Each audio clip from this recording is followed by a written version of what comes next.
पर जो पहुंचा है उसको भूखा और प्यासा न रखा, उसको एक गिलास पानी जरूर पिलाया।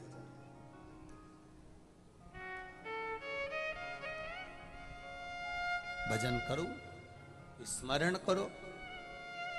बेभूता धन की नहीं है साहब, यहाँ कहीं नहीं लिखा।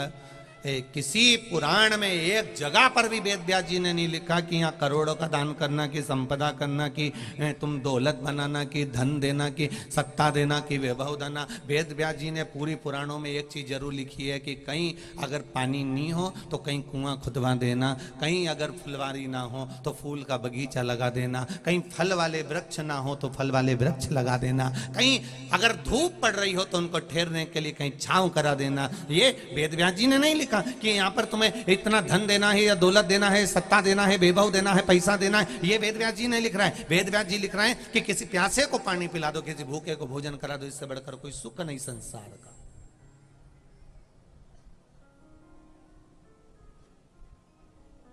कोई कहता है भगवान शंकर को जल चढ़ाने से क्या होता है। शिव महापुराण की कथा कहती है एक लोटा जल जब हम भगवान शिव को चढ़ाते हैं वो जल बहकर पृथ्वी मैया में जाता है, और जब पृथ्वी को जल जाता है तो पृथ्वी हमारे दोष को, हमारे पाप को समाप्त करती है और हमको आशीर्वाद देती है पूतो फलो।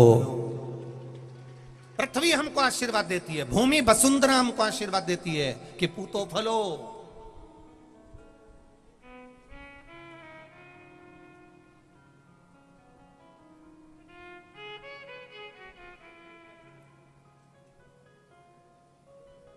कितना पहले का किसान भाई अगर जमीन पर हल भी चलाता था तो पहले मंदिर में जाकर जल चढ़ाता था। चढ़ा हुआ जल पात्र में झेल कर लाता था, अपनी जमीन पर छींटता था, हल पर छींटता था, अपने बेलों पर छींटता था। उसके बाद हल चलाना प्रारंभ करता था तो जमीन भी बीज इतना देती थी कि व्यक्ति 4 गुना फल प्राप्त कर लेता था। जमीन भी बीज देती थी, 4 गुना फल प्राप्त कर लेता था। आज का जमाना इतना विचित्र हो गया, हल का काम खत्म हो गया, ट्रैक्टर का काम चालू हो गया। ए नाना ट्रैक्टर ले जा, चला के आ जा। अब नाना भी गया तो उसने ट्रैक्टर में इतना बड़ा बड़ा तो ये बक्सा लगा और उसमें भी गाना चल रहा, कांटा लगा।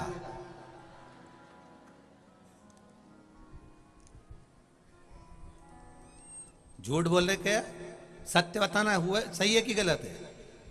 जितनी जगह ये यहाँ कथा हो रही है ना, यहाँ पर भी फसल बोए जब ट्रैक्टर चले तो इतना आवाज ट्रैक्टर भुड़ भुड़ करे और गाना दूसरा वो रोड पे चल रहा हो ना वही सुनाई देने, कांटा लगा वही सुनाई दे। एक ट्रैक्टर में भजन नहीं बजे, एक ट्रैक्टर में भी चलाने वाला भी बस गाना लगाए, कांटा लगा कांटा लगा कांटा लगा। तो भूमि मैया ने भी फसल दी तो उनने भी तुमको कांटा लगा।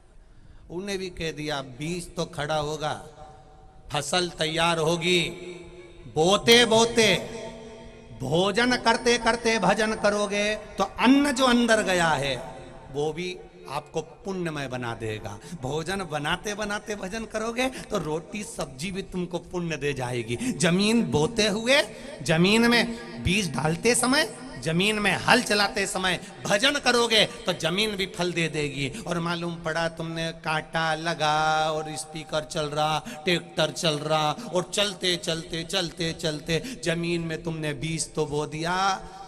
अब उसके बाद में तुमने बोला कांटा लगा, अब उसने भी कहा तू फसल बो दे, बीज तैयार कर दे, फसल भी अच्छी आई, दिख भी रही है, हरी भरी है। और जो काटने का समय आया ना ऊपर से जो टपकाया सब अब रोता फिरे, कांटा लगा।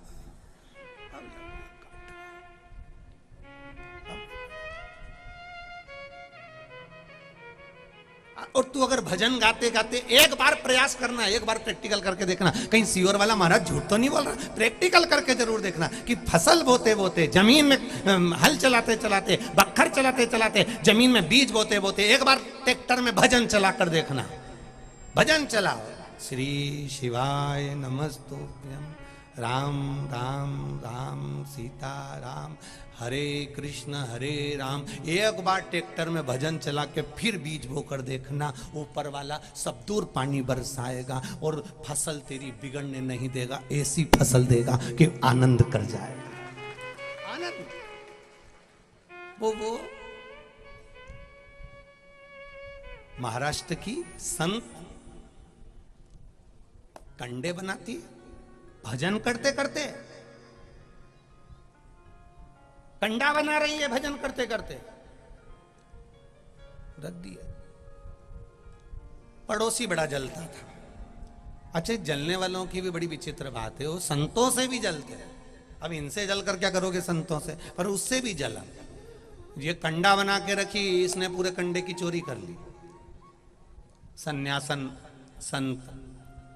सन्यासन ने पहुंचकर महाराज जी से कहा, महाराज जी मेरे कंडे चोरी चले गए। राजा ने पूछा, तुम्हें किसी पर शंका है? महाराज जी अब मैं क्या कहूं, मैंने खुद कंडे चुराते हुए देखा है, मेरा पड़ोसी ले गया कंडे। अब पड़ोसी भी अच्छा सेठ था, उसको कंडे की क्या जरूरत तुम्हारे पड़ोसी को, वो तो अच्छा नगर का सेठ है। पड़ोसी को बुलाया, सेठ जी तुमने कंडे चुराए? सेठ जी बोले, मेरे यहाँ कंडे की कमी है क्या? पूरा खदान भरा पड़ा हुआ है, पूरा गोडाउन भरा पड़ा है कंडे ही कंडे से, पूरा खला भरा पड़ा है कंडे ही कंडे से। सन्यासन कह रही है तुमने कंडे चुराए? नहीं नहीं, मैं चुरा ही नहीं सकता, मुझे कंडे की क्या जरूरत। सन्यासन, राजा ने पूछा तुम्हारे कितने कंडे थे? 4। कितने बड़े थे? इतने बड़े। अपने कंडे को पहचान जाओगी? हाउ?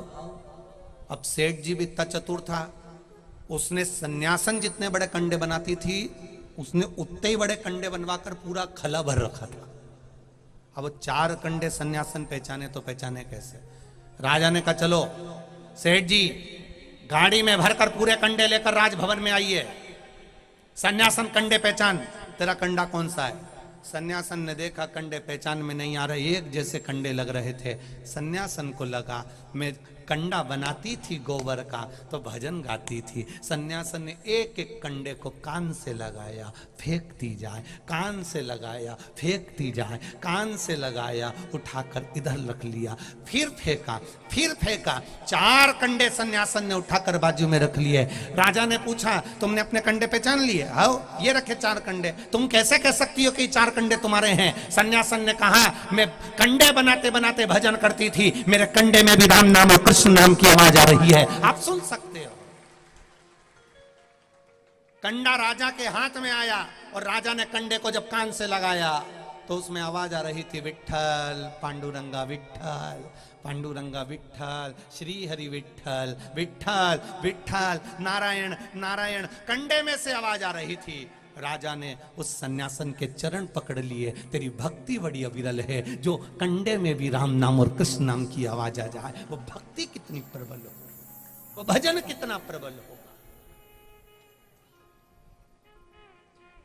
हल चलाओ भजन करते हुए, बीज बो भजन करते हुए।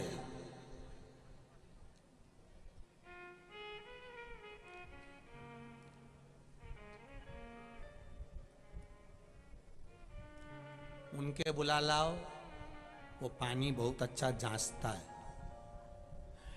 ऐसा नारियल लेके चलेगा, नारियल पूरा खड़ो हो जाइए तो समझ लो वहीं पानी निकल जाए। उनके बुला लाओ। 2 डंडी लेके चले, डंडी यूं घूमने लगे, पानी निकली जाए। अब जो नारियल लेके चला तुमने उस पे विश्वास करा, पर उस परमात्मा पर विश्वास नहीं करा। छोरी कह रही है कि पिताजी शंकर का नाम लो, नर्मदा और गंगा को पुकारो, और नर्मदा और गंगा से कहना है, गंगा मैया तेरे शिवालय पर शंकर जी के मंदिर में 1 लोटा पानी रोज चढ़ाया है। अगर मैंने 1 लोटा पानी रोज चढ़ाया है तो जहां नारियल फोड़ू वहीं से गंगा प्रकट हो जाए। तो जहां लगाओगे वहां से गंगा प्रकट हो जाए, जहां लगाओगे वहां से गंगा प्रकट।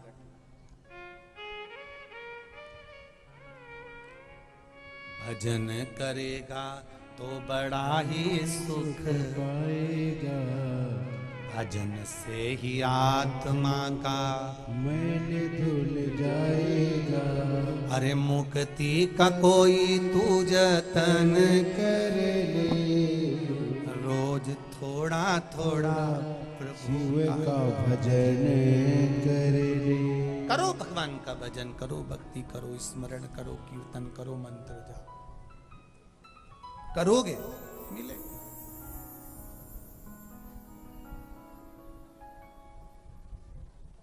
चंचुला देवी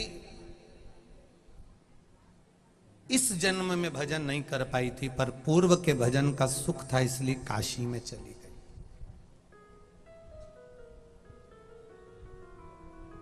काशी में जब पहुंची है, गंगा नहा के बाहर निकली, प्राण छूट गए, शिव जी का धाम मिल गया, शिव धाम।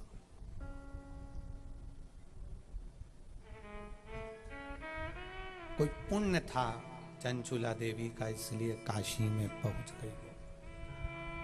अगर पुण्य नहीं होता तो काशी में नहीं पहुंच पाती। कुछ पुण्य था चंचुला देवी का पूर्व का, इसलिए काशी में पहुंची और शिव धाम पहुंच गई। कुछ पुण्य था आप लोगों का, जो शिव महापुराण की कथा वापिस देपालपुर में पहुंच गई। कुछ पुण्य था, नहीं तो ये कैलाश पटेल जी तो बिचौली मर्दाना वाले। ये कथा वहां बिचौली मर्दाना में भी हो सकती थी, बोलो हो सकती थी कि नहीं हो सकती थी?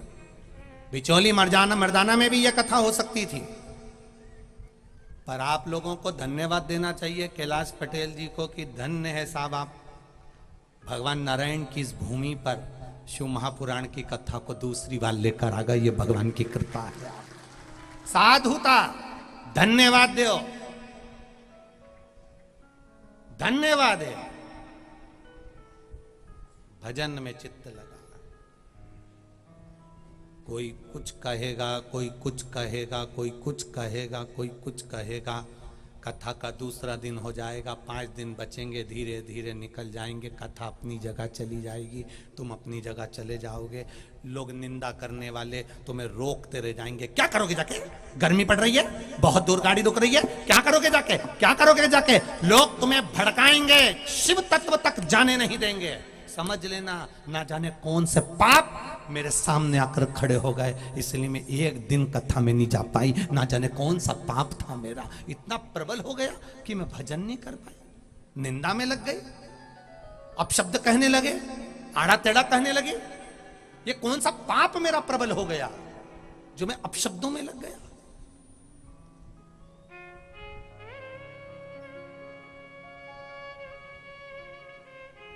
कौन सा ये प्रबलता पाप की?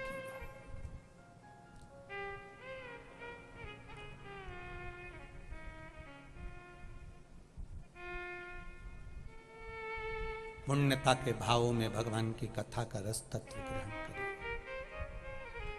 जितना पुण्यता के भाव में कथा को सुनोगे, ये पूर्व का पुण्य जब तुम्हारा प्रबल हुआ है, तब जाकर ये कथा का रस तत्व हमें मिला है।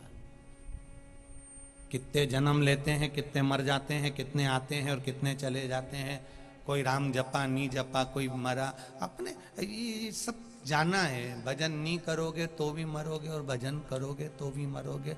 गुलाब जामुन खाओगे तो भी मरोगे, नहीं खाओगे तो भी मरोगे। मासी के यहाँ शादी में जाओगे तो भी मरोगे, नहीं जाओगे तो भी मरोगे। मरना तो है। उसमें कहीं कोई तुमसे आके कह दे कि नहीं तुम नहीं मरोगे, तो ऐसा कहीं का मिल जाए कि मैं तुम्हें मरने नहीं दूंगा, तो ऐसा कहीं का मिल जाए। तो राजा परीक्षित को 7 दिन मिले थे। श्रीमद् भागवत कथा में लिखा, राजा परीक्षित को 7 दिन मिले थे। 350 ऋषि मिले राजा परीक्षित को। कोई ने कहा हमारे पास बैठ, हम मरने नहीं देंगे। कोई ने कहा हमारे पास बैठ, हम मरने नहीं देंगे।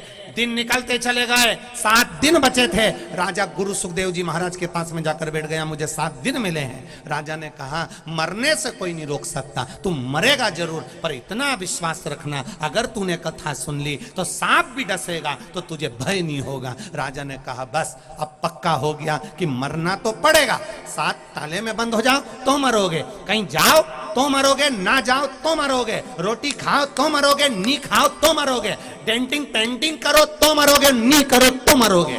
तो मरना तो निश्चित है। तो फिर भूखा प्यासा काहे को मारो रे? भजन करते हुए, स्मरण करते हुए, स्माइल देते हुए, खुश रहते हुए। राजा परीक्षित ने 7 दिन शिव पुराण की कथा सुनी और मन में आ गया कि मरना तो है, कथा सुन लो।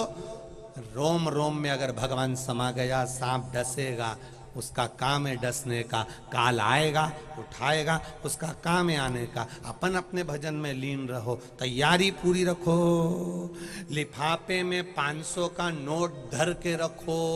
जैसे ही किसी की शादी हो, लिफाफा उठाओ और तुरंत चले जाओ। नहीं तो एट ए टाइम पे टेप ढूंढो, लिफाफा ढूंढो, 500 रुपया ढूंढो, उनमें भरो, फिर लीड से नाम लिखो। इससे अच्छा पहले ही छपाया कर लो। कभी भी आए मौका उठाया चल दिए, कभी भी आया मौका उठाया चल दिए। भजन इतना कर लो, स्मरण इतना कर लो, कीर्तन इतना कर लो, मंत्र जाप इतना कर लो कि ये भरा रहे। परमात्मा कभी भी उठा कर ले जाए। अंदर शिव भरा होगा तो नरक नहीं भोगना पड़ेगा, कैलाश धाम पहुंच जाओ, उठाए ले जाए वो।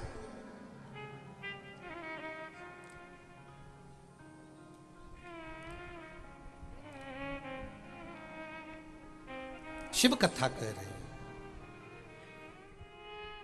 बिंदु प्रेत योनि में पड़ गया। ब्रह्मा जी ने भगवान शिव को जानने के लिए पर्वत का घर्षण किया। भगवान शिवलिंग के रूप में प्रकट हुए। भगवान शंकर ने ब्रह्मा जी के सिर को कटवाया, क्योंकि उसमें अहम भर गया था, अहंकार भर गया।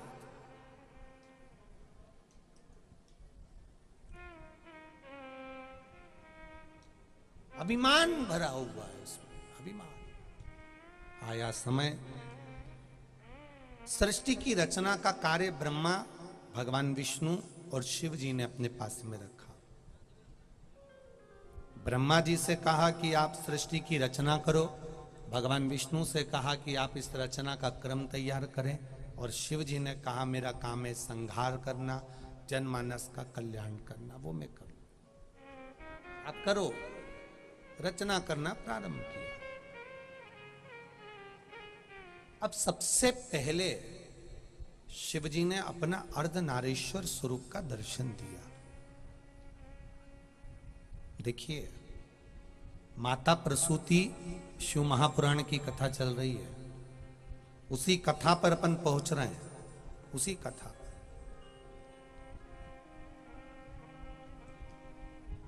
ब्रह्मा जी